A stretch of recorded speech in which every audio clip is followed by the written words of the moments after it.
Bonjour, je suis Hakim Al-Alam et je vous propose ma chronique du jeudi 30 juin 2022.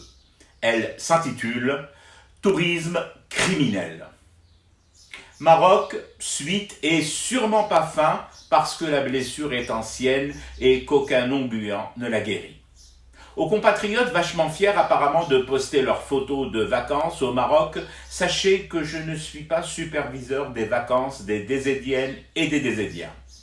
Sachez que je ne suis pas ministre du Tourisme dans l'actuel gouvernement, ni d'ailleurs dans les suivants. Sachez que je n'ai rien contre le peuple marocain et éprouve plutôt de la compassion pour ces femmes et ces hommes d'un pays voisin réduits à vivre sous le diktat d'une narco-monarchie.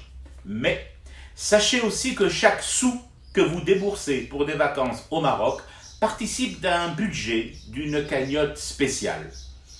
Sachez aussi que c'est avec cet argent-là que le Maroc s'approvisionne en balles et en matraques pour tirer et taper sur des migrants subsahariens en tuant plus d'une trentaine selon un bilan toujours provisoire. Sachez aussi que c'est avec cet argent-là que le Maroc paie certains médias occidentaux pour qu'ils ferment leur encre, leurs caméras, leurs micros et leur gueule sur ce carnage commis pourtant à quelques encablures seulement de leur quiétude européenne et occidentale, et qu'ils ferment leur gueule depuis plus longtemps sur le sort terrible du peuple sahraoui, la plus ancienne colonie recensée sur Terre au jour d'aujourd'hui.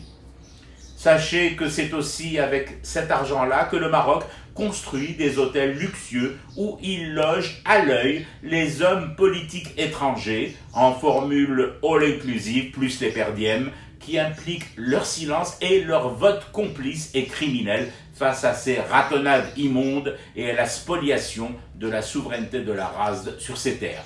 Sachez aussi que c'est avec cet argent-là que le Maroc achète des drones israéliens, turcs et américains qui s'en vont ensuite assassiner des chauffeurs civils routiers algériens.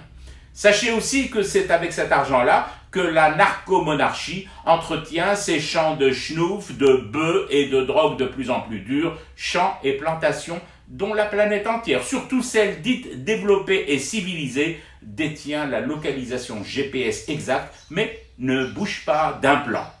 Sachez aussi que c'est avec cet argent-là que Momo VI et le Makhzen financent le convoyage de cette marchandise mortifère et inondent avec les quatre coins du monde, à commencer par l'Algérie voisine, votre pays et vos enfants.